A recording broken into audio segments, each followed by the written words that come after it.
asking you if you would, if called upon, would kill for the family.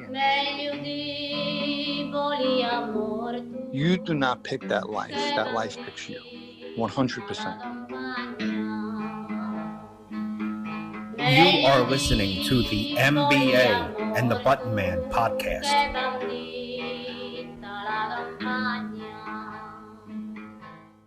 Hello, Tom Levecki here with the latest edition of the MBA and the Button Man podcast.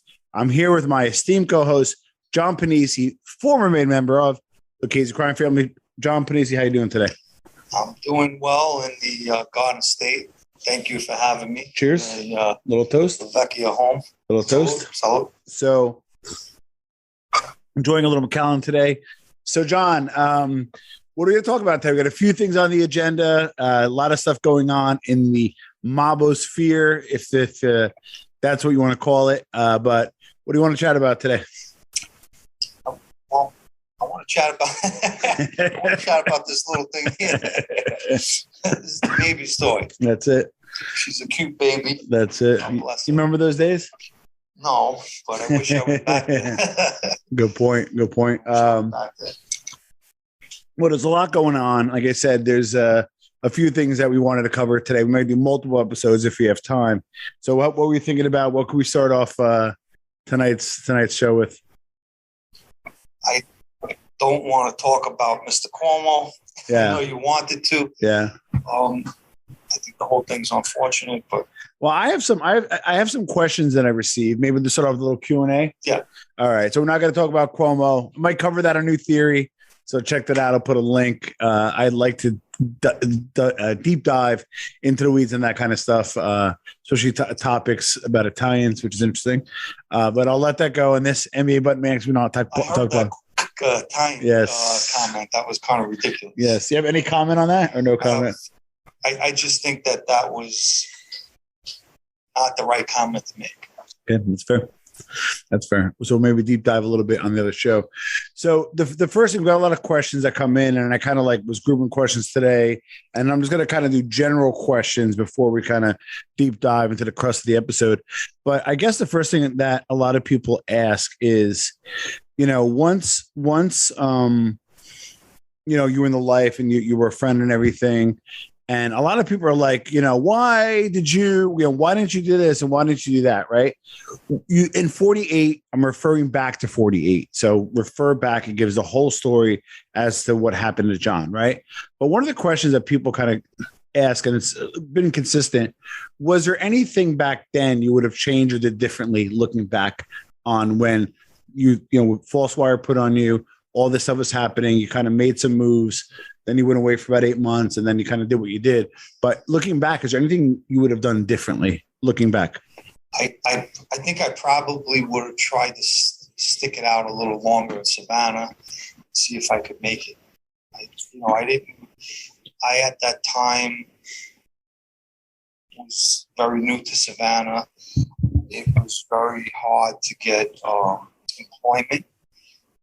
I believe my previous record had a lot to do with it. Yeah. So I could have tried to stick it out a little longer. I think I ran back to New York too quick. So there's a lot of interest in Savannah. If you're comfortable, we'll ask some questions around that. So what was the first thing you did when you got to Savannah? I enrolled myself, and I just recently showed you, you could post it if you want. I enrolled myself into bartending school. Okay. To get, is that a bartending license, I guess? Right? I believe so, yeah. Depending on the state, but yeah. It really was the suggestion of my father. And I did it more because I didn't have anything to do with it. It just gave me something to do. Yeah. And it was a little, I'm not the most extroverted person. So in the beginning, I was a little quiet, and then they were really nice people. And the group that I was with, they were all younger than myself, obviously. And I had a nice time with them. We all used to kid around. They used to call me all kinds of different names, with time. Oh, Jesus. And they were a nice bunch of people, all mixed race, and I ultimately got the license, which I just sent to you. Now, after you graduated, did you work as a bartender at Fun and Game? No. So you got it. You're like, it's not for me. I don't think I have the bartender personality. Okay. I think that to answer your question, I should have gave it a little more time. I should have tried. I was getting knocked down a lot for jobs, and I ultimately found out from a recruiter that, unbeknown to me, Georgia looks at your record. Got it. And although they weren't telling me that, they were just saying, "Hey, we went with somebody else," and I should have stuck it out a little longer. So you applied for jobs in the business or space you were in, getting crickets, went to bartender school, didn't happen. So did you ultimately find employment while you were there? No, never found. So 8 months you're living off your savings essentially. Yes, and then I had a conversation with my old employer in the city. Yeah. And he was like, "Listen, if you come back tomorrow, I need you tomorrow." And, I just thought about it and I packed up that next day. Didn't you shoot back to New York once or twice to collect money or you were gone for 8 months straight? No, I was gone. And then when I came back, I started collecting again. Oh, okay. So you came back 8 months later. No, 8 months. Oh. I don't even know if it was barely 2 months. Oh, so you're only 2 months in Savannah. Got it. 8 months between that time. Okay. 8 months of running around. Got it. While all this was going on. Got it. So when you're back in New York, but let's stick on Savannah a little bit because I know we're going to have a whole episode on it. But you kind of had a little bit of like, and I don't want to hear from anybody, but, when you're in that situation, you're under the gun, you're hyper aware and hypersensitive. You seem to have like some experiences that really kind of influence you to like make you look at things differently, the bridge and that stuff. Yeah, that was a big moment. Yeah. I just recently told you that I spoke to a priest that I met in Savannah. He's a real nice guy. Yeah. I had went to go into a church one day and I Googled Catholic churches and there was one not too far from me. And I went in there and I went to try the door and it was closed. Yeah. So as I was walking away, someone called out to me and said, "Can I help you?" I turned around, it was the priest. Yeah. And said, "Listen," I said, "No, I just wanted to go in and say a prayer or two." And he said, "I could open it up for you." And I said, "No, Father, that's all right. I'll come back tomorrow." And he says, "What's your name?" And, started talking to me, and that turned into a 2-hour conversation. Oh, wow. In the rectory. Oh, wow. And, kind of explaining to him just what I was going through and, at that time. And when I recently spoke to him, I spoke to him a couple of times, but recently I spoke to him this past week. Yeah. And he had given me some advice, which I told to you, which I'm going to keep between us. Yeah. He basically said, "I'm omniproof. You were there and you came to Savannah and you told me you never once mentioned the law enforcement or the FBI. He said you just wanted to get work." Yeah. He even told me that a few of his parishioners were in construction and he would pass that along. Oh, wow. Yeah, he did. I did go. I went to a Mass or two on Sunday with him. Nice. And so ultimately he became a friend of mine. Nice. He's a real nice guy. Was obviously it's something that a few Hail Marys can't answer. What was there the guidance that he gave you at the time? What was it, and did you follow it? And in Savannah? Yeah. Yeah, he basically told me that, he could see that I was trying to, I guess start over. Yeah. And, he knew it was difficult. I'm in a state that I don't know anybody. Correct. I'm trying to get employment, and it's, that's anytime you have financial difficulties, I think it's stressful to anybody. So that he was trying to tell me, look, just stick it out. I should have. That's why I should have tried to stay a little longer and stick it out. Got it. But I started panicking about money. Of course. But what's weird is you didn't change your number. No, I still have the same number today. Are you serious? Yeah, I still have the same number. Yikes. Don't call me. People hate when I say yikes, but it's just a visceral reaction. So it's weird because you get knocked for being on the run, right? And I want to kind of touch on, and we'll give receipts, as they say. I was telling that story. You had a license. I was telling that story today. Yeah. I was saying that in the very beginning, when I did Vlad, or even before that, but while I did Vlad. Yeah. And he was putting segments out, right? Like little clips, or hot clips, as you say. And people were commenting and saying, why didn't you? Well, if you thought they were sitting on you, why didn't you just move away? Why didn't you leave? And they didn't know that. Yeah. But then as the story unfolds and they find out I did leave the state, I did go, I did try to start over.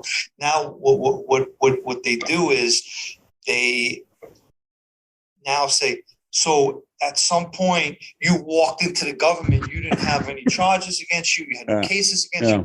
What a stupid, so you're damned if you do and you're damned if you don't, no matter what you do. But I was just trying to do the best that I could. I could definitely say that through those 8 months of running around, when I knew something was wrong, until I ultimately definitely, when I go in to speak, I never once thought of the FBI, the government, or law enforcement. I don't want to gloss over the 8 months. I don't think we ever followed that exact, not even on the new theory part. I don't think we ever covered the 8 months. So I'm talking about like from, let's say, the Dom Trisulo's wife's wake, which you talked about, correct? Till I ultimately walk in. Correct. Is 8 months time period. So 2 months of it is in Savannah. And 6 months is a little before Savannah, and then the rest is all when I come back. Got it. Leave Savannah, come back. So let's because I literally want to do a Savannah episode, so I don't want to give too much on that. So when you come back, what's the first thing you do? You collect some of the money you have on the street? I meet up with the guy that has the restaurant that I used to stay in his restaurant, and I start collecting money. I stopped Vig on the money. I didn't have to do it, but I had a conversation with him, and I said, hey, I'm not going to put the Vig on the money. It is what it is right now. So and then you took looking for a lump sum payment. So a knockdown, essentially. But he didn't give me he could have, but he piecemealed me. I think he thought either that I'm going to get killed, or something. That he gave it to me at 2,000, 1,500. Speaking of money and capital, let's do a quick shout out to JSV Capital, merchant cash advance, and other financial instruments for your needs. Again, I always say, get a little jammed up, you need some money, or you can expand your business, a great way to get money, or you just need capital to expand. JSV Capital, shout out to Jason Anthony. We're going to put a link below. So, and I just recently spoke privately to Jason and Anthony, and they're, very, very nice guys. Feel like the business with them. We got a few deals closed. Again, we're not privy unless somebody emails us and says, thanks for the referral, which a few people did. But they closed a few deals through the NBA Button Man. People got money for their business. And the nice thing is most of it, as we understand, sorry, I got a cough still, was for positive things. So let's, a kind of a side question. I always wonder, right? Guy goes to jail, a guy gets killed, or something where a guy goes out of pocket for a long time and money's owed. Is it like, I'm good, I don't have to pay him? Or generally somebody picks up? Every circumstance is different. Okay. Like every situation is different. I'm sure that people owe somebody money. Maybe a guy gets killed, and he's not going to go around saying, "Hey, by the way, I owed him." Correct. You know what I mean? So you have that.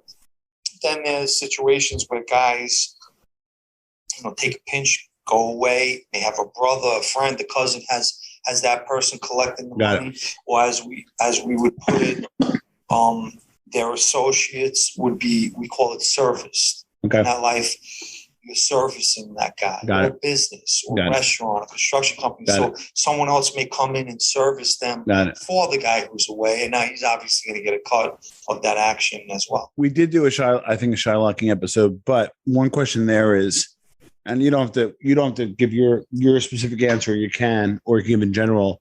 How many guys kind of owed you, and also how did you keep record of that? It's not I would say 3. Okay. And you know where your money's at. Well, 3 is easy. Like, in other words, I think if it was 14, if it's your money, you know exactly who has your money. Got it. And that's really, Got I it. knew who had to give me what. Got it. So whether you obviously smaller amounts, or not smaller amounts, but smaller number of people, 3, that's easy, who owes you money. Yeah. 14. Even if it was 14 and it's your money, you're going to know still exactly gonna know. who owes Got you it. what. Got it. I think it's 50. If it's 50, you're going to know where your money's at. Money is, people know. That's true. So when you get back, did you kind of cash in on all 3 guys that owed you money, essentially? I collected all my money. Okay. Then what? I put it in my pocket. No, I mean, so you went to the strip club. Blaze Carrazzo used to say Blaze Carrazzo's father, for those of you from Ozone Park who know, his father was nicknamed Lefty. Okay. And he used to stay, he used to stay by the club in City Line. And he used to go like this. Blaze used to say, my father used to say, as long as you got your health and money. But, and then, I was working. I went back to work. Yeah. And that was it. I had my money and I put it away. I put it away. Now, what was 3-4 months in? At this point, people are kind of shunning you. They're not really, you're kind of on the pay no mind list. You believe, did you think your life was in jeopardy yet at that point? At what point? About 4 months in, halfway through. So this is after Savannah, after Wake. Okay, so at that point you're worried. Okay. So what did you do about it at that point? This is 4 months out, roughly halfway through. I after Dom Trisulo's wake, I obviously armed myself. And when I came back, I did the same. So you kept the pistol on you? Yeah. Okay. And, I was, watching myself the best I could. Some incidents which we spoke about, and I did the best I could to, keep myself safe. Okay, so got money off the street. You worked to keep yourself safe. When did you first realize that they may have been laying on you? Was it the teacher? Was it teacher? Well, I don't like. I don't want. I assumed that it was Tuccio. I don't know 100% in all fairness that it was Tuccio, but so that definitely was the first when I seen the 2 guys in the car. Yeah. In Levittown. I was living in Levittown. Who skid away from you? Yes, and there was that whole incident. Yeah. So that definitely, that was the first incident. And then hold on before real quick. So that happens, and I know eventually you met up with, I think, Joe Cafe, correct? I met with Joe Cafe after that incident. Okay. And then after that incident, after that meeting with Joe Cafe, I have the incident with the UPS guy. Yeah, we talked about that. Coming up my driveway. And I leave the next day to go to Savannah after the UPS. Because you were like, enough's enough. Well, because that was a close one. That was a watershed moment, if you will. Yeah, I mean, that would have been tragic. Okay, so at that point, when I come back from Savannah, I now move. And last time I forgot it. The area is called Malvern. Okay. I didn't remember. Yeah. And the only reason I know is someone recently brought it up. I moved to Malvern, which is like a hamlet. They call it a hamlet. Okay. Nice little area. You can't park on the street after a certain time and all of that. I think Irish Catholic neighborhood.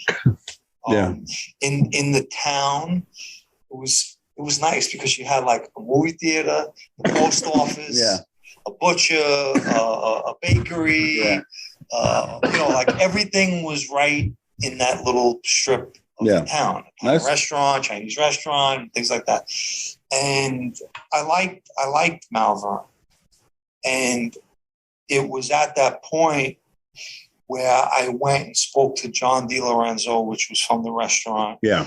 And he asked me where I was living now. I said, he had a son that he helped him get a pizzeria in the town over from Malvern, which I think is, I forget, but the town over from Malvern. So you have a Long Island Railroad, obviously, in Malvern, and you have a Long Island Railroad, I think it was Lynbrook, right? And when I took the last payment from John, don't forget, John is through his brother-in-law, who played racquetball with Mike DeSantis, sent me a message. Sorry, I sent a message to them. Yeah. And a message came back, but then a second message. What was the message you sent them again? The message I sent was, listen, I know there's no walking away. Yeah. But I'm walking away because what was done, and nobody has to worry about me, which I meant as far as going to law enforcement. Yeah. Nobody has to worry about me. Don't worry about nothing. I just want to go live my life, stay away from me. Yeah. Stay away from me. Correct. Send nobody. Correct. Stay away from me. And you guys go your way, I go my way. And I also said, I hope that you guys never see the inside of a prison and that you just make millions of dollars. God bless you. And then what? And then, forgive me for not remembering exactly. What was the response to that? The response back was a little on the sarcastic side. I was a little surprised that Mikey would send it himself to me, and he said, we could have had, we know where you work. We could have had you there, and but basically just." Don't worry about it. Go about your life. Go live your life. Something like that. Got it. Not verbatim. Something along. So, what did you take it as? Like, obviously, whether it be sarcastic or not, give me how you absorbed it. And what was your response? Don't forget, these are guys these are people who were saying that they didn't have anything to do with the car laying on my house. Got it. So to say that we could have had you, they said they weren't looking for me. Yeah. So why are you saying we could have had you at your job? We knew where you were working. It kind of contradicts. So let's cut to it, because people like that I ask certain questions, so they're going to love some of these questions today. Let me say it right. Not impacting, you're unpacking. They call me guys. They call me Tommy Suitcases. You're unpacking. They call me Tommy Suitcases, ready to go. So who do you think? But we believe allegedly who put the wire on you. Who do you think put the motion in action to lay on you to hit you? Who do you think that was the individual responsible for that? I never asked him yet. Joe Perman. You think so? I know so. Shit. Good. Okay. Following protocol. Does Joe need Mikey and or his capo's approval to do that? I think he did it on his own at that point. On the sneak. And he had heard what I would call rumblings. Yeah. Because don't forget, when they put the wire out, obviously it was a false wire, that travels. He was away at the time, but that travels. So he might have leveraged some of that info. Yeah. So let's pretend we're him. God forbid. Where we want to get you, right? For whatever reason, insert reason. He doesn't have to be administration for that? Look, at that point, like, listen, if they're saying a guy is no good, which that was what obviously the rumor was and why it was, probably no. With all respect to him and also the administration, who is he to decide? He's, you guys have sit downs over some guy grabbing some wife's ass, but there can't be a sit down when Joe or somebody has a beef and or a wire on you. It sounds no. Let me just correct that. So Joe Perna didn't put the wire on me. No. What I'm saying, I'm saying that's separate. They're mutually exclusive, right? There's a wire got put on you, right? Which, if I wanted to kill you, now it's a great opportunity I'm with you. Well, that's what he took that information and used it to his advantage to try to make a move. Do you think he either went to administration, got the okay, or do you think he was like, I'd rather ask for forgiveness than permission? Yeah, he didn't get permission for that. But he was acting on his own at that time. Listen, I'm from Jersey. I never met the individual. He comes from like legacy Cosa Nostra, like father. What a Fonty. I get it. I know not knocking Jersey a little bit here, but nevertheless, legacy Cosa Nostra, right? Even though it's from Jersey. That's a bold move, no? It's does he claim it, or does he keep on the sneak? I don't. Well, if he succeeded, I'm sure he's going to run around and try and be a proud peacock and claim that I got that done. So it was unsuccessful. So if you're the administration, and by the way, let me state this for the record. The reason why I'm saying Joe Perna is, let's not forget that Joe Perna sent me an email from JPay, which is the federal email, asking for my address like a week and a half prior to this. Right? And then let's not forget, for those who don't know, that Tuccio goes to Johnny Seiburt's house and hands him the phone, and who's on the phone is Perna in the prison, asking again for my address. And so that's how I kind of put the puzzle together. Is there any other reason why he had asked for the address? I want to explain something. He couldn't get my address, but you know who knew my address? Patty. Oh. So Patty gives my address. Whoa, wait a second. You got laid on in your house, and there's only one person that had your address. Well, one person that probably could have put that out there back to Perna, and he was pretty close with the other Pernas out in the Jersey crew. And so, do you think he supplied him with that address? Yeah, I know. Whoa, this ain't a small discovery. So, but that's my point. He is either in the administration now, or he wasn't back then. Or somebody who's he had ambition to grab a position, but as I always said, was in this little chess match, if you will, or whatever it was, with me. Wow. So we never just really discussed this. So you became almost a leverage point for probably a promotion for him. Yeah, well, he's in his position because of all this. No, 100%. The irony. And what is Joe Perna get out of it? Joe Perna got nothing. Joe Perna was unsuccessful. No, but what does he get out of it if he becomes successful? Credibility, or just to say that he was under the delusion that I spoke badly about his wife. I did not. Went through that. But that's my exact point. And see, I can never be for many reasons I couldn't be a wise guy, but just the process alone, the sit downs seem to be pretty. In that life. Yeah. And this is no disrespect to women out there.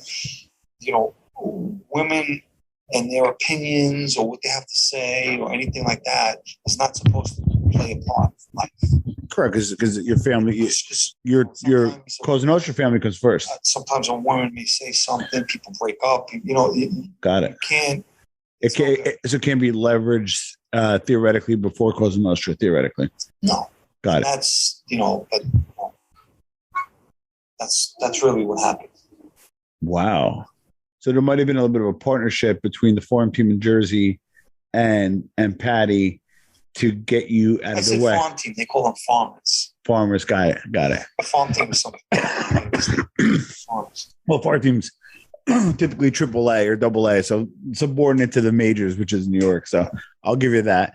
Wow, this is stuff we didn't know about. Wow, this is This is what happens when you introduce some scotch. Drink a little Macallan. Introduce a little scotch into the mix. That's why I don't want to drink and talk to this. That's right. That's right. Starts pulling all kinds. There's that guy, and drop the link below.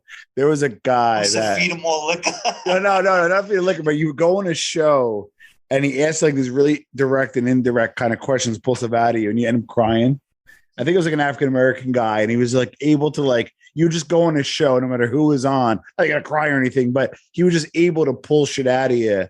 And you always end up like, yeah. And you always end up on your feels just by like, anyway, it just dropped that link below. They did a like little satire thing. You know what might be a good idea? Yeah.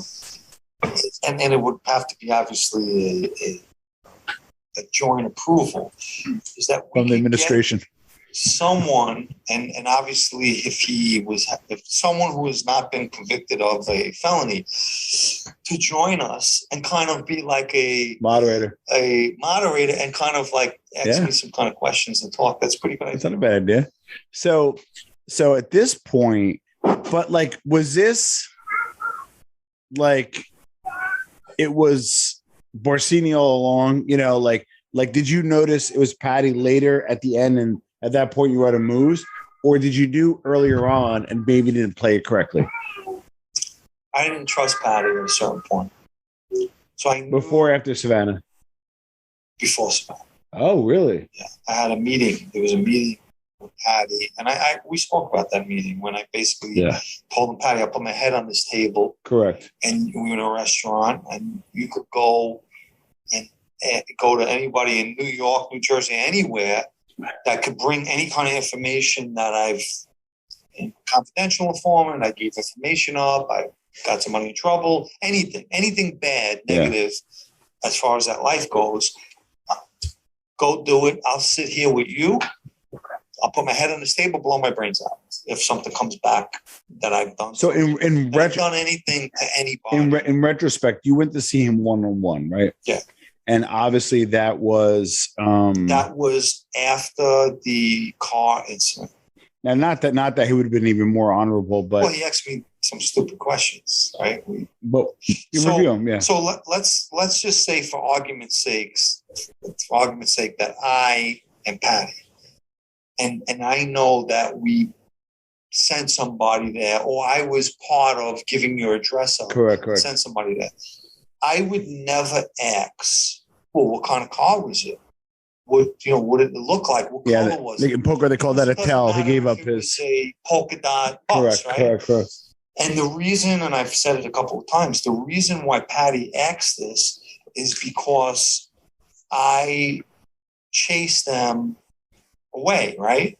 And whoever was laying on me never said that. So now when I say, and I can tell you it was a black Nissan with some kind of stickers on the trunk, when he goes back and tells whoever it is, hey, he knows what exactly the car, and he chased them.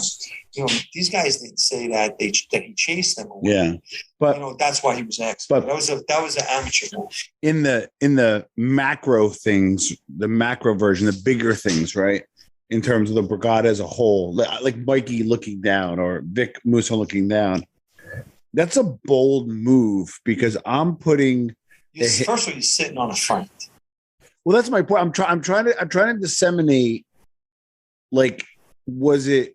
Because I always try to wear the other person's hat, if you will, right, or viewpoint. It's a bold friggin' move. Like, I'm gonna put a hit. First of all, why? Walk me through this. I'm not absorbing this all because it's a lot. That I don't believe, and that's from obviously being in the life and being involved in certain things, that was a hit that day. That probably was trying to get my routine down. The lay on you is the idea but that was not like if I didn't go down that block and I was standing, or I wanted to wax my car, that they were going to pull up and hit me. No, but it's a little foreplay before the hit. Yes, so it was kind of laying on me to get you patting down and all of that. How about this? Because you know the life. Was that a bold move on Patty's part? Whether Patty denies it and pushes it on Joe, or Joe takes credit for it. Strategic move on Patty's part. Is there a chance if they execute you that it could blow up in Patty's face when they realize that you did not have a 302 or have a wire? No. Yeah. Listen, not get shelved, not get. It's is the mob going to admit they made a mistake? They still won't. So to this day, has anybody come out and said, you know what, this guy was really innocent? Nobody's going to do that. So he made a bold. You know what they're saying now? Yeah. You see, we were right. Yeah. That's their answer. All right. I wanna touch on. So, I'm a civilian, right? And now you're a civilian again, and most people are civilians watching. Let's talk about, and I want to go from like old school to new school, but the old school Sicilian, rooted Cosa Nostra. What is a rat? What is a pentiti? Because like when you and I talked and you kind of said, hey, like Tom, anybody who talks to law enforcement in any way, like let's go kind of through the levels. Yeah. Not that. Yeah. So look, a confidential informant or a CI, yeah. They were a wire or give information. So a snitch. That's somebody who is kind of working with law enforcement and is not going on the stand. Correct. They're giving information on the Willie Boy Johnson. Yeah, Willie Boy Johnson. And got outed by Jack Alone. Okay. Yes. So that was a Willie Boy Johnson level or situation, right? And then what about if you hear about, and this is not, we're not judging and this isn't not going back and forth, but our understanding is John Gotti Jr. did a 302. What is a 302 again? And why is that considered ratting in the mob world? So a 302 is the information taken during a proffer or a meeting. Queen of the day, right? Whatever it is. Yeah. A 302 is just information that was given from someone to an agent, and he now transcribes that and it becomes a 302. Got it. So it doesn't mean Queen for the day. It doesn't mean, because we know that in Anthony, when we did speak to Anthony Arellano, this Bruno, correct, had a conversation at some event, correct, and allegedly said something that agent got 302. 302, right? Wow. So that wasn't Queen for a day. That wasn't a proffer. It's kind of an information that you're given to an agent. 302 is like probably a document. It's a document. But a proper setting is, hey, I'm going to say stuff to you. So with respect to John Jr., a proffer combined with a 302, because obviously going to be a 302, is totally different. Correct. Is totally got it. So in other words, let's do the correlation between Bruno from Springfield, Mass, and John Jr. Got it. So Bruno, whether it's true or not, because I don't know. Correct. Maybe he was at an event. He had a couple of drinks. There was an agent there. The agent said, "Hey, is this guy straightened out, a friend?" "Oh yeah," and we just straightened him out. I'm only going by what we were told. Correct. And that agent went maybe back to his car, back to his computer, and made it 302. Yikes. So sorry, Bruno did not proffer. Got it. As far as we know, right? Correct. As far as history is told. So John Jr., and this comes from John Jr. himself. Yeah.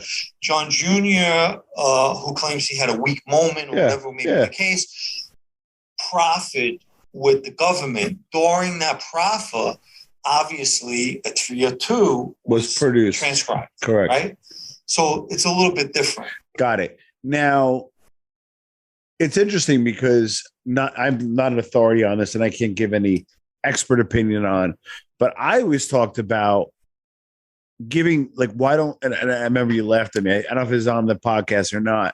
I'm like, why don't they give disinformation, or why don't they sit down with them and feed them BS? Yeah, I know. Look, here's the bottom line. Yeah. The bottom line is, as far as Cosa Nostra goes, correct. If you want to call it Cosa Nostra, you want to call it the mob, you want to call it that word, the mafia, whatever word you want to use. Anytime anyone sits down and has a conversation with law enforcement, whether it be the state, local police, or federal, or whatever government, correct, you are considered a rat. Wow. Okay. As far as mob standards go. So in the life, Cosa Nostra, sitting down, and even if it's false information or unused information, I don't care what you do. Yeah. I don't care what you say. I don't care which way you try to twist it. You sit down with the government. Correct. You have a conversation with them. Don't forget, those meetings are scheduled, right? Yeah. So you would have your lawyer meet and send a message. You're gonna probably sign something and it's over. USA or whatever have you, and you are setting up a meeting. I don't care which way you want to cut it.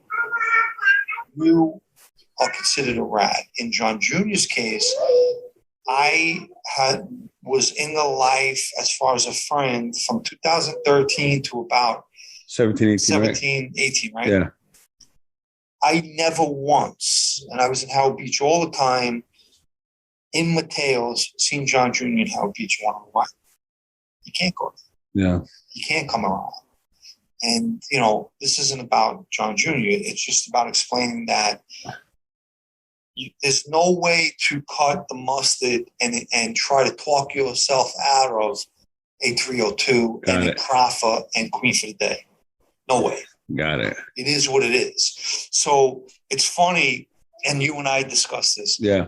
So,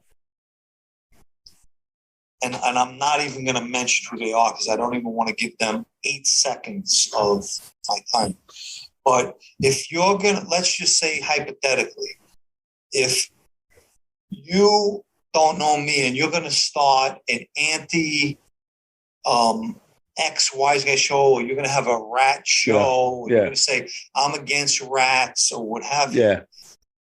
And you try to make an excuse for John Jr., what he did, you're fucking full of shit. Yeah. You're full of shit. Yeah. Because a Queen for the Day profit session with a 302 transcribed. What is that? So in other words, John Jr. never testified at trial. Let me just tell you something. Then why don't John Jr. go to Mateo's? Why ain't John Jr. in Howard Beach? Because he can't. Why? And I could tell you. Is that why he got shelved? I could tell you personally. Yeah. Of a conversation with the administration, with the Gambinos, where they basically said, do what the hell you want with him. And we have nothing to do with him. Why is that? Because of the 302, because of the profit, because of that, because what they're considering him is he's a rat. You think, what's going on the internet, you have, and people make a big deal of this, right? Yeah. You mentioned John A. Light, you get 18,000 negative comments. Correct. But at the end of the day, so, all right, John A. Light testified against John Jr., you went on trials and this, and the other thing. Okay. Yeah. Right. We're going to concede to that. I think John would probably concede to that himself. I don't think anybody would dispute that. Let's go with the mob. Would the mob consider John Jr. okay and John A. Light not okay? No. They're on the same They're on the same field. And I don't think I was there and heard conversations. They look at John Jr. like they look at John A. Light, or like they probably look at myself today. Yeah. I probably as they look at myself today. Yeah. There's no in between. You can't be a little pregnant. You can't be a little pregnant. Yeah. People don't get that. And if you're going to have a show, hypothetically, if you're going to have a show that is against all rats, right? Yeah. You can never say oh, John Jr. didn't testify against anybody. Don't fucking tell me that. John Jr. gave information on murders. Well, I have a similar thought because I want to give the let's unpack a little bit, right? I'm going to give the in the world of fake news, right? So theoretically,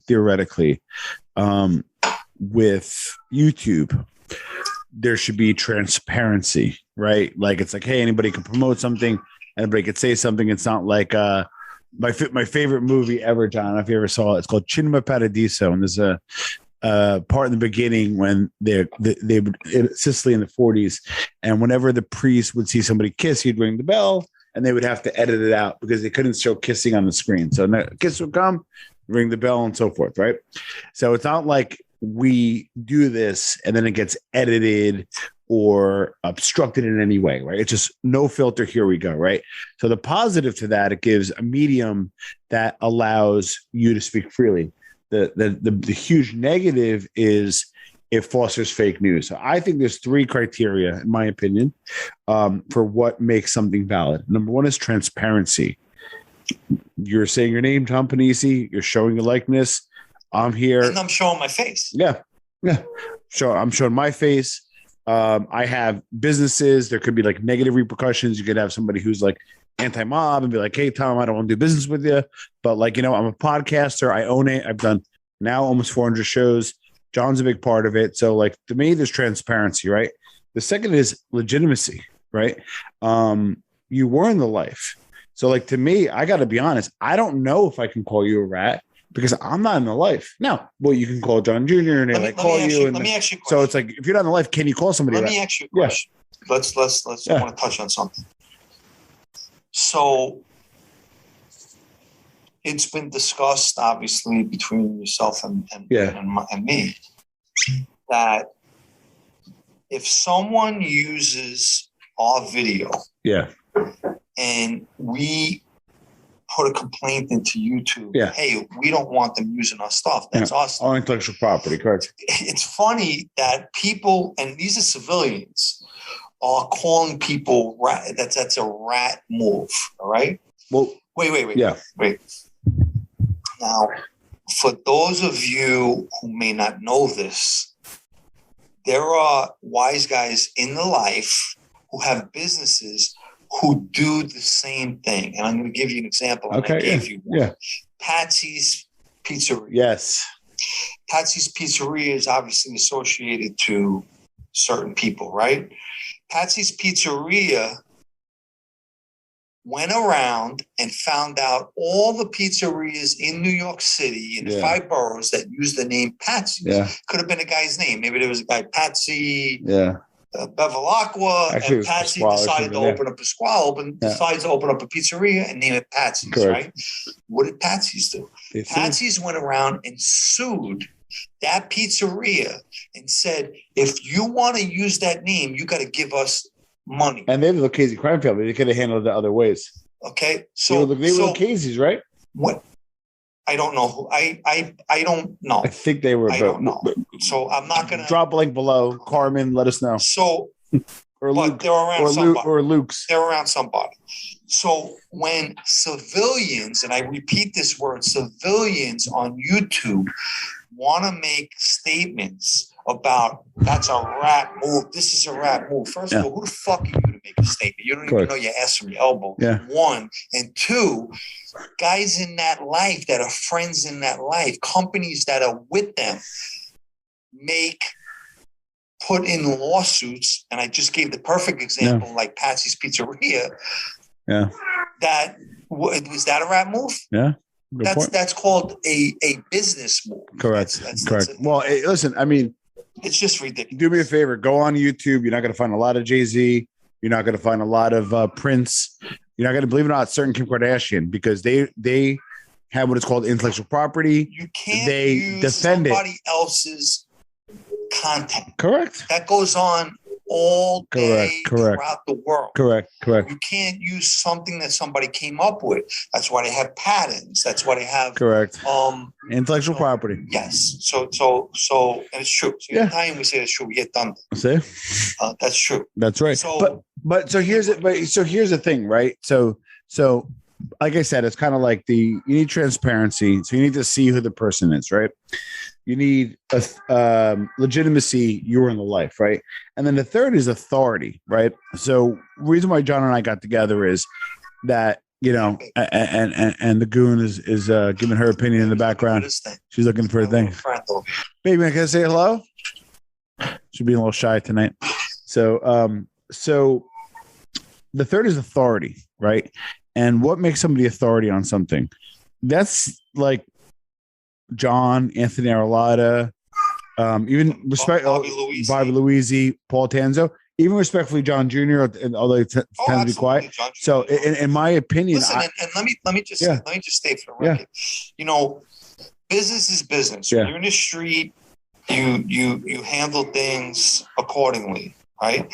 I personally don't have any animosity towards John Jr., any animosity towards the Gotti family. Yeah. I actually spoke nice in a nice way about Angel and the family. Yeah. I don't have any these people went through a lot in their life as well. But I go by, let's call a spade a spade. Yeah.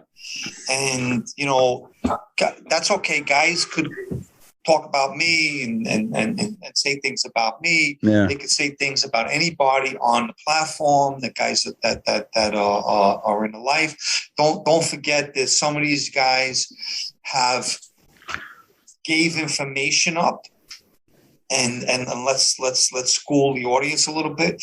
Some of these guys gave information up and by all means we're definitely going to testify, where everybody copped out and took a plea and they never got the chance to testify too. Good point. You know, let's not forget that either. Good point. But everybody has the right to their own opinion. Correct. And they could talk about me. They could talk about Johnny Eli. They could talk about Bobby. They could talk about a bunch of guys, right? Even I get. I talk about you. Well, no, I mean, so watch. So I got somebody sent something to me, and they're getting on you saying you're not a rap because obviously I'm not in the life, but they're like, well, I'm giving you a platform, and to answer that is very simple. We're doing a podcast, right, on the latest mob stuff, and him and I together are mostly him. He's a star, if you will. Building up the platform, right? He's the center of it, and I'm here giving the expertise, color commentary, that kind of stuff, right? So it's like a platform is being built by the community that watches this, right? So we now have about 50,000 regular viewers. We reach about 250. It's viewed about 5 times a month with the 50,000 viewers. This isn't communism, right? If you don't need to watch, there's no putting you don't watch, right? But then let's be respectful. It's on. We're not one of those guys that. I always tell you this. I don't understand that. If I don't watch a lot of YouTube, right? So, but sometimes I do. Yeah. I'm not going to say I don't watch YouTube. Do you watch like slime videos? Or what do you watch now? No, there's certain things that I watch and I enjoy. And believe it or not, one is I enjoy watching Bobby and Paul. I do too. Bobby Louisi show. If you haven't seen it, shout out to Bobby. People have their own theory on that. Oh, he's friends with Bobby. Listen, I haven't spoke to Bobby. I'm unable to speak to Bobby, but I enjoy watching. I enjoy watching them. But there's plenty of things that I watch. Most 99% is non-mob related. Yeah, I don't. Yeah. I watch things. You're probably tired of it, right? Listen, you know. And then on top of it, I call him up and ask him questions every day. Is this guy a friend? Who's here? Who's there? You can attest to this, all right?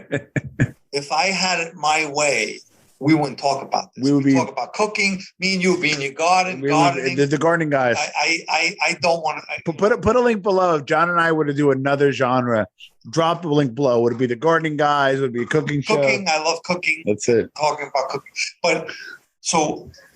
I lost my train. No. So basically, you watch Bobby, you watch Paul.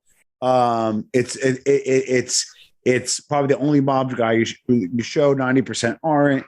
So I kind of get where you were going in terms of like, for you personally, all this stuff that's out there. And I'm going to finish your sentence, and you can jump in.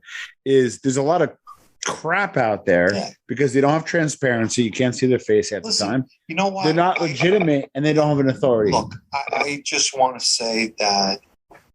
for guys that are starting channels and doing things. I understand.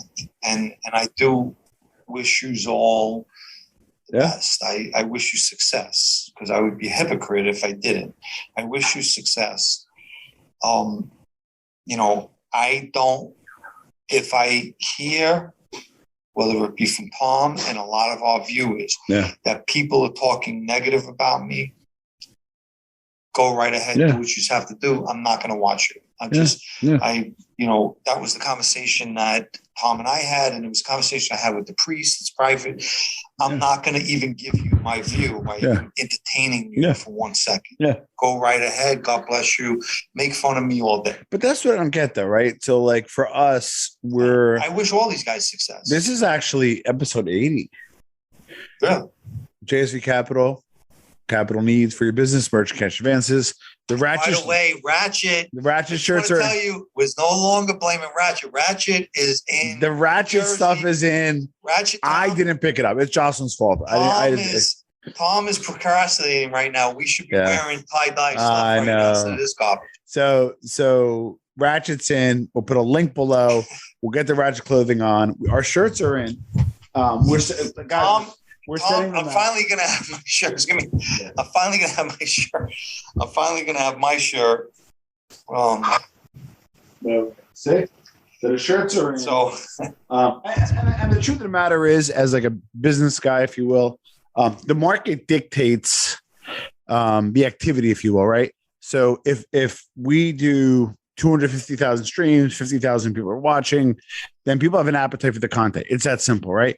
Then on top of it, if there's somebody who's against the channel or doesn't like the channel, I just don't get, for example, imagine. That's what I was I'm sorry. Do you want to go? You want me to go? I've got to say some super semi-important. I'll follow. Okay. Imagine waking up every day. Okay. And the crust, and let's be honest, this YouTube for most of us is part-time, right? The crust of what you do is just to bring other people down. That's all you do. Everybody has a right to their own opinion. No, I'm huge on free speech. I even jumped in on I won't say the name. I jumped in on the chat room on one of the lives, and I had to make a comment because they were saying something wrong. Like, oh, Tom Levecchia is here from NBA, and some roasted me, some not. And I'm like, guys, I don't want to interrupt because let him do his thing. I believe in free speech, right? I could definitely state for the record that I have asked Tom, not to. Yeah, so I backed off, but what I'm saying is I'm a believer of free speech, right? But just imagine if your whole, and this isn't small amount of time, 2.5 hour live broadcast, an hour live broadcast, a few times a week. This time is being spent to bring other people down who are trying. I can only speak for John, who legitimately wants to turn his life around and is turning his life around, and that's all these people do. I actually feel remorse for these people. I feel bad for these people. That's what you have. And not in a double entendre like, oh, I feel bad for them. That's a backhanded roast. No. I feel bad because, you know what? Like here's the other part too. You could be doing something more productive with your time. Correct. Why not talk about? So if you're talking about guys that quote unquote are rats, right? And why don't you talk about the virtue of the mob? Like it's not. The mobsters, and John, you were a made guy. What are probably mobsters thinking about these guys that are doing a true blue guy in that life is not even going to entertain all of this at all. Yeah. And to get back to what I was trying to get at. Yeah, sorry to cut you off. What I was trying, it was me. I went off on something else. What I was trying to say is that if I go on YouTube or even TV with the clicker, with the remote, and I watch something for 8 seconds and see that's not for me, I change the channel. If I was on YouTube and I watch something and I say, I can't listen to this guy, or his voice annoys me, or he talks too slow, or he's a moron and he's a helmet, or whatever may be the case, whatever it is, right? It's all good at the end of the day. I'm not going to sit there and I'm going to click off and forget about that. Like, I'm not going to go now create a podcast about the guy. Correct. We can talk about a lot of people. We can say a lot of things that, you and I just talk about. Just I'm not going to entertain that. But just imagine us spending an hour talking negatively about one person. It's just, I don't even know, like how would that go? But you know what? Look, to each his own. If you have nothing going on in your life and you're brokesters like me and you, broke after today, then I guess that's what you'll do. You know, a lot of these guys are in the basement, living in basement apartments. They're living probably with their parents. I know people think that I do. I'm sure you know I don't. I wish I did. I you know, maybe some people have nothing better to do. And as far as YouTube, Tom and I speak about YouTube money. Yeah. Let's talk about YouTube Jesus. money. Come on, let's do it. Let's talk about YouTube money. So I want to put this out there. There's not a lot of money in YouTube. You make $4 for 1,000 views if you're lucky. If you have to depend on YouTube money to and survive, super chats, you're in trouble. The game is already over for you. The game's already over for you. You're in trouble. Game's already over for you. Now, on top of this, aside for like the negativity and spending time on bringing somebody down and putting a lot of resources, like, because again, you could be working a part-time job, a part-time hustle, putting more into your career, that kind of stuff. So I was in, I don't go in a lot of the forums. Go ahead. Let me tell you something. Yeah. You know what's very transparent to me? Yeah. Transparency is that it's obvious. You know, you and I, we have done super chats, but we're not every episode doing super chats. Correct. Every episode doing live. Correct. And so here you have guys doing, and we made like $1,000 on a super chat, and like, which is excellent, which got us equipment, helps support the show, that kind of stuff. And like, if we were greedy, we could do like 3 or 4 a month. That's $4K. Like, now it's not necessary. What I have to say. So it's transparent to see that you could watch who's giving the money, who's donating, and how the show goes. It's evolving. In a life, we used to say, watch the dollar, and not only in that life, in anything in life. If you watch the dollar, you watch and you'll see the way things go. Follow the money trail. Follow where the money is. Yeah. Follow the dollar. And, you know, it's just so transparent on what's going on. Oh, no.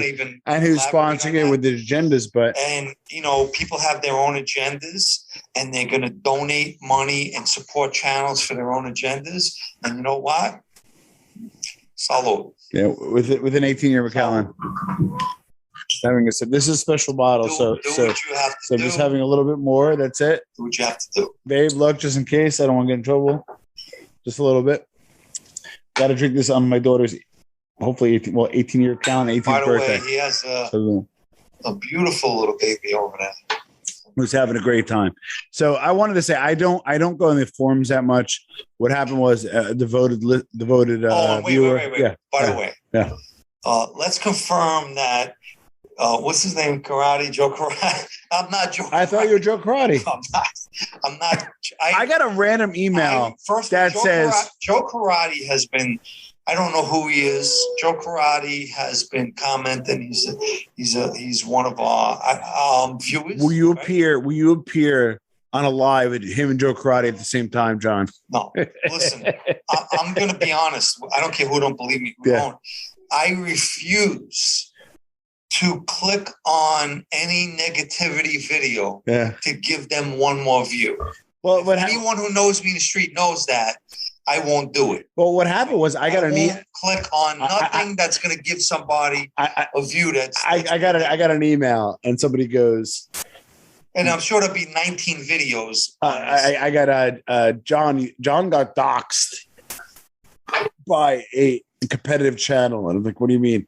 He goes, I said, John has, I think, Sit Down News. He has access to NBA Button Man. News and NBA, and then I guess they like service you. They say me to what? Yeah. So he goes. A lot of people think that he is Joe Karate. I'm not Joe Karate. And I'm like, well, no, actually, I don't know him personally, but he is a supporter of the show. He comments first. That's his jam. He always said, up first or whatever, and that's it. And like for some reason they thought that was you, and I'm like, I don't think John won't even give you the view. First of all, I won't take the time to make a fraudulent email. I'm against that. I see it done all the time. I know exactly some of the people who it is. Correct. Making fraud. I can tell just by what you're commenting on. Michael, who's becoming better and better at his job. Of course, we're going to lose him soon because it's end of the summer coming up. Which we will need a new intern soon. So anybody check in with us. Email Tom and Theory. Forget it. If we got to know that personally, I won't trust nobody. But I see probably 90% of the emails.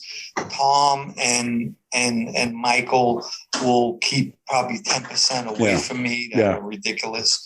Yep. So I see most of them. I kind of manipulated Michael a little bit. To I want to know what's being said and what's not. But with that being said, I'm not a hypocrite. Maybe people think I am. I'm not. I'm never going to create an email and go through that whole process of doing something to go on. I won't even give you one view. Nothing. Well, I was going to say, so because people reach out, and it's funny because I don't. And by the way, I have watched the kid with the bald head. Yeah. The young kid, his wife. That's legitimate. Yeah. I just wanted to see. I have watched that. I have watched some other shows. Yeah. Just watching from my computer. Yeah. I don't have to create emails. I don't need to do things like that. Yeah. So for those of you who think that's me, go right ahead. Think that's me. It's not me. So not Joe Karate. All right. Interesting. I like Joe Karate because he always is positive. First of all, how could I be on a live with you with my hands on? You can see my hands, and Joe Karate is messaging. We're gonna have a friendly bet. I'm gonna bet Joe Karate is the first comment for this video. Okay. What are we betting? Let's bet something. Wait. You're right about that, right? Yeah. So people have seen me notice that. Oh, he got somebody else on his account to do it. We're here speaking. You know how many times I spoke on a live where Joe Karate commented and said, "I'm first." How's that mean? How about this? I'll give you the option. Do you want to take Joe Karate's first comment? Yes or no? What? Is Joe Karate the first comment on this video? I'll if you want, I'll take it. I don't know. What do you want to bet? We'll bet on McAllen 18. Do you want Joe Karate or not Joe Karate? No, don't worry about the money. We'll bet afterwards. Want to bet a C note? We'll bet do you want Joe Karate or not Joe Karate? I want Joe Karate. Okay. So hold on. So if Joe Karate is the first comment, John, I owe him a C note. First of all, that will never not cover this bottle, so we'll stick with the C note. If Joe Karate is not the first, I was. You guys saw it here. I do want to touch on something. I don't go to the forums a lot, right? But I get show related, probably about 5 to 7 emails a day. I get something that says, "Hey, you need to go into." How many?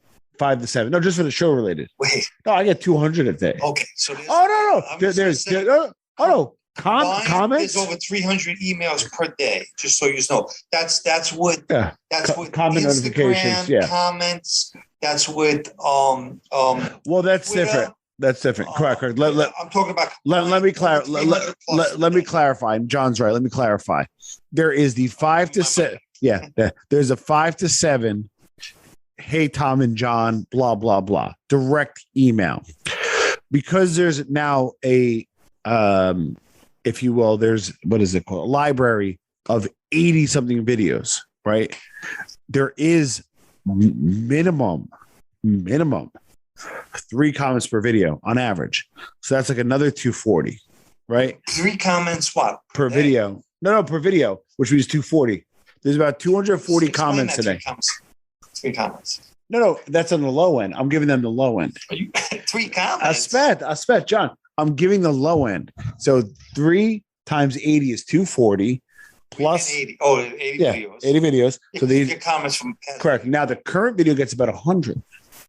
So now we're at 240 plus another 100, 340 plus another 7. So in our universe, Instagram from 2 Instagrams. Correct. Me, let's call it 20. Let's call it 20 DMs a day between the both. Minimum. Yeah. So now we're probably just south of 400 interactions per day. Michael is. But hold on, you have Joe Karate first. So I'm gonna before we go off, I'm gonna like send a link for Joe Karate, like different stuff to watch. So with that being said, though, anyway, so somebody reaches out one time, right? And they're like, you need to go to the Black Hand Forum, and I heard of it, and I like Why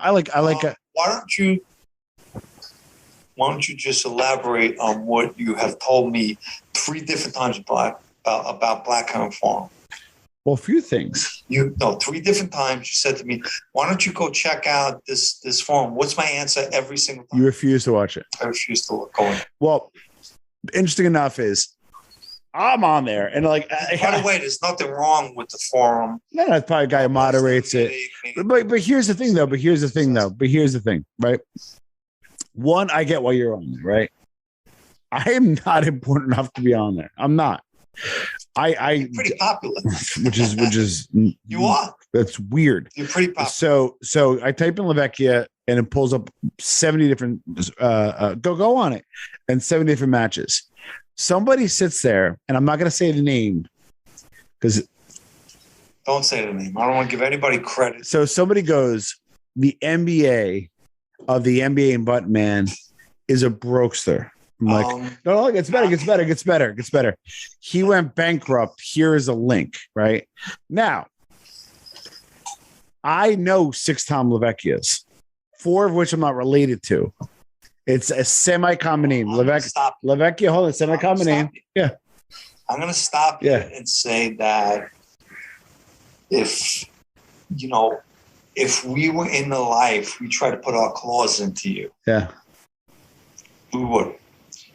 Not me personally. Yeah. Guys would try to put the claws into you. To me, he is the furthest thing from a brokester. No, but what I don't get is I want to. And you know what I realized, that guys that do that have a very lonely life. No, but it gets better. So somebody writes, Tom Levesque is a brokester. And they give a link to a bankruptcy in South Jersey. And somebody's like, oh, my God, I knew it all along. And somebody writes, yeah, man, that guy's broke. Thank you for sharing. And the guy writes, that's what I do. So I responded as me, again, transparent. That's not me.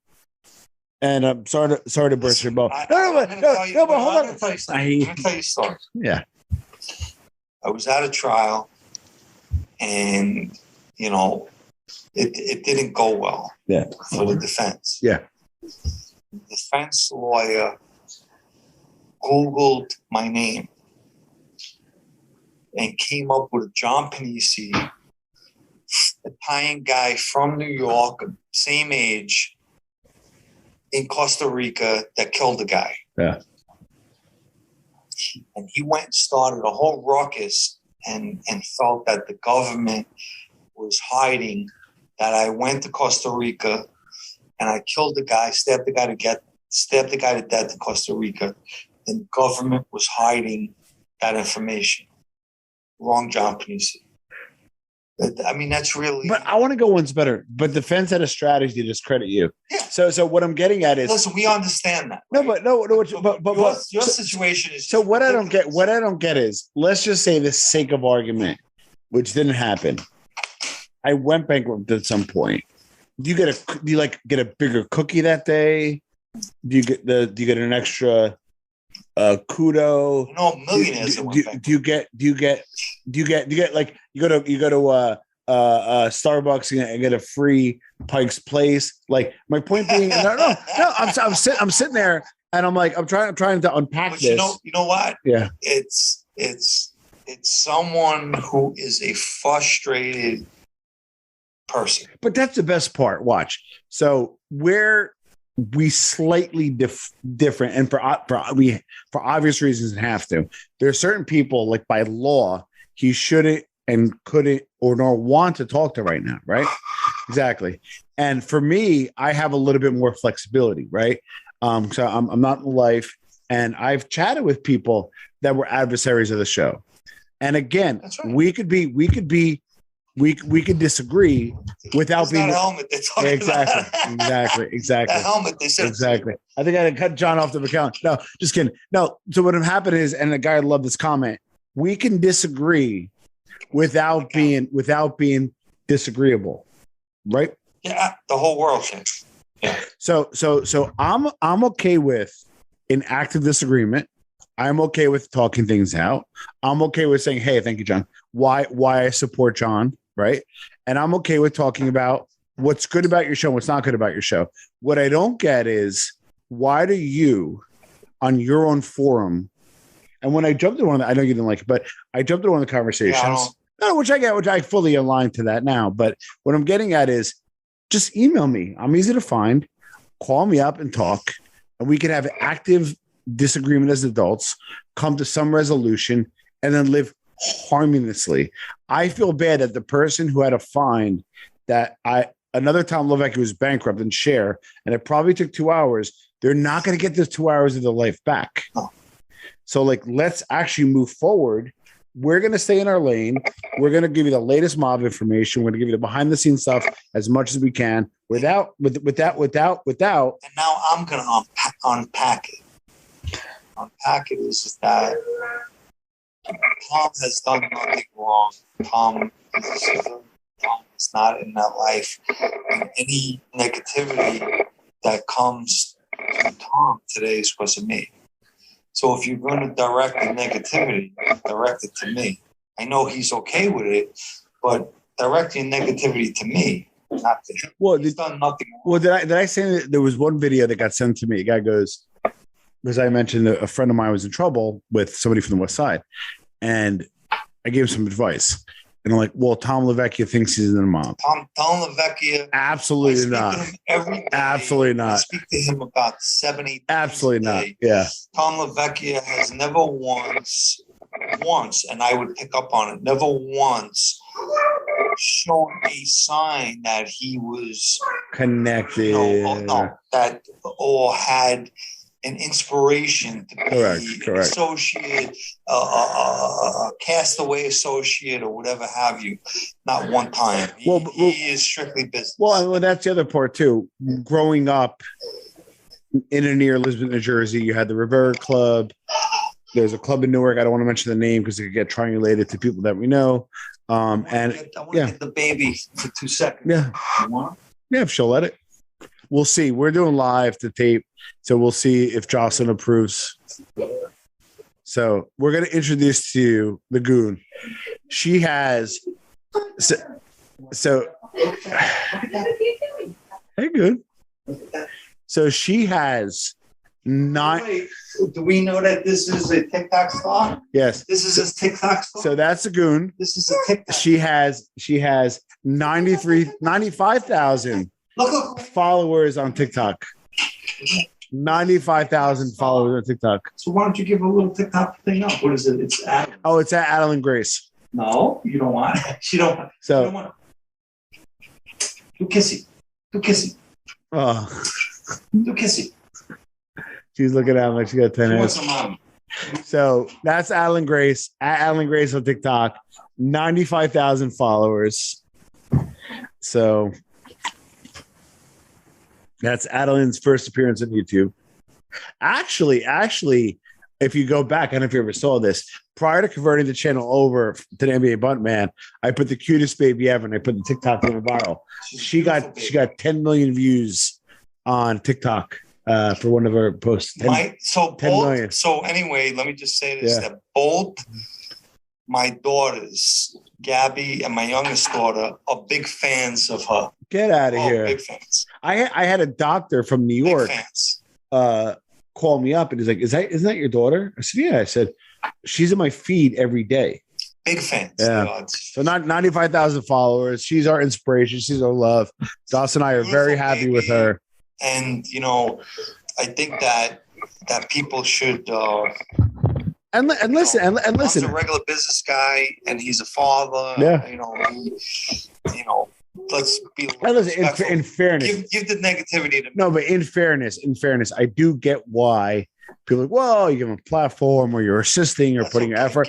Bring the negativity to me. But that's the other part too. So we are rooted, right, in Roman Catholicism, which is Christianity, which is, again, goes back to, it's not how you start, it's how you finish. We believe in confession. We believe in repentance. We believe in, starting over. Why? Now, granted, people don't like how you did it, but why can't you start over? Why are you, John Pennisey, not allowed to start over? Here's what I love.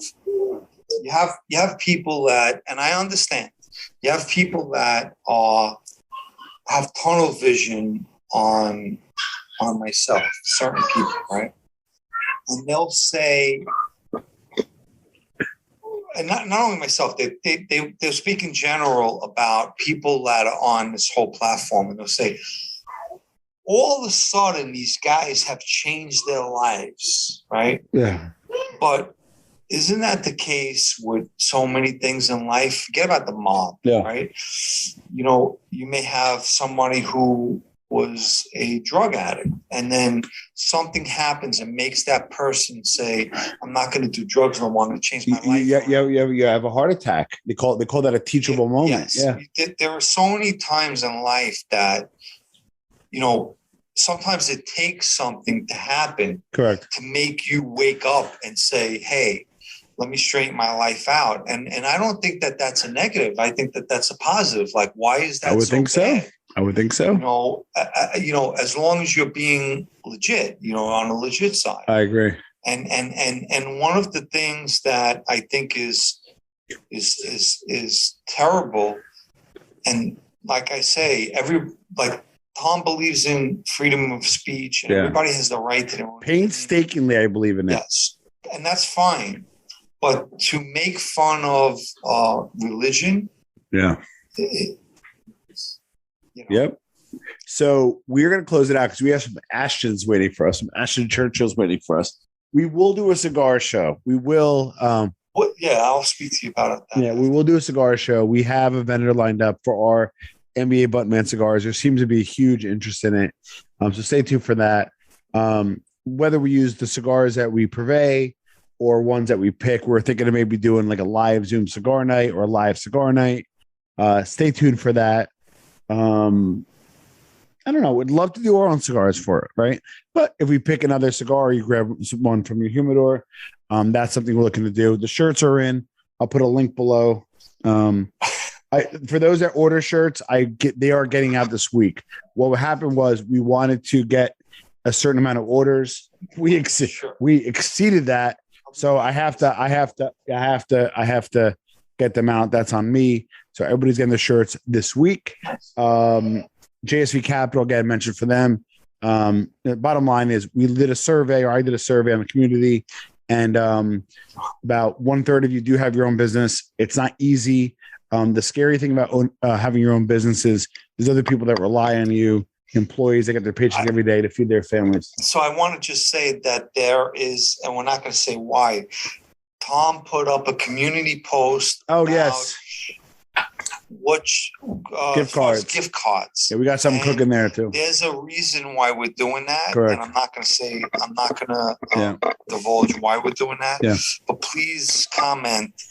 What is your favorite, or what would be your preference as far as if you were to use a gift card and go in the community? If you would be given a gift card, what would be your preference? And please go on the NBA and the Button Man and look at that community post and comment on that. It's important. We want to know what yes, little man over here. So we're gonna close it out, John. I'll close one out. So guys, really appreciate this episode. This was kind of a freestyle, and we wanted to. Now you have to come in. You're in. Now you got to come in. Well, you're in. Just say hello. You're in. Come say hello. Come say hello. Well, you're in now. So. Okay. John's gonna come say hello, and then we're gonna close. You're in now. And that's Just come say hello. So we love you, babe. Thank you for supporting us, our craziness, drinking $350 of scotch today.